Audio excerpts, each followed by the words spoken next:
Cypress সম্পর্কে আপনি কতটুকু জানেন? চলুন জেনে নেই। এই দ্বীপটি এক বিশাল ভৌগোলিক ধাঁধা, যেটা শুনলে আপনি অবাক হবেন। এই দ্বীপটি চমৎকার একটি জায়গায় অবস্থিত। এটি তুরস্ক থেকে মাত্র ৭৫ কিলোমিটার, সিরিয়া থেকে ১০৫ কিলোমিটার, আর মিশরেরও একদম কাছেই। এর আগ্নেয়গিরির উৎপত্তি দ্বীপটিকে দিয়েছে অনন্য সব পর্বত, আর উত্তরে রয়েছে অপূর্ব পাথুরে উপকূল। কিন্তু এই দ্বীপের রয়েছে অদ্ভুত জটিলতা। একটি মাত্র দ্বীপ, কিন্তু ৪টি দাবিদার। দক্ষিণে আছে আন্তর্জাতিকভাবে স্বীকৃত সাইপ্রাস প্রজাতন্ত্র, আর উত্তরে রয়েছে উত্তর সাইপ্রাস তুর্কি প্রজাতন্ত্র, যেটিকে স্বীকৃতি দিয়েছে শুধুমাত্র তুরস্ক।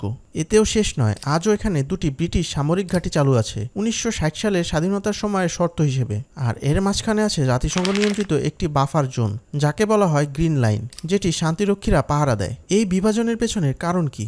যুক্তরাজ্য থেকে স্বাধীনতার পর গ্রিক সাইপ্রিয়টরা গ্রিসের সাথে একীভূত হতে চেয়েছিল। তুরস্ক এতে বাধা দেয় এবং ১৯৭৪ সালে উত্তর অংশে হস্তক্ষেপ করে। দ্বীপটি কার্যত দুই ভাগে ভাগ হয়ে যায়। তাই পরের বার আপনি যখন সাইপ্রাসের পতাকা দেখবেন, মনে রাখবেন এটি একটি অত্যন্ত জটিল আর চমকপ্রদ দ্বীপের প্রতীক।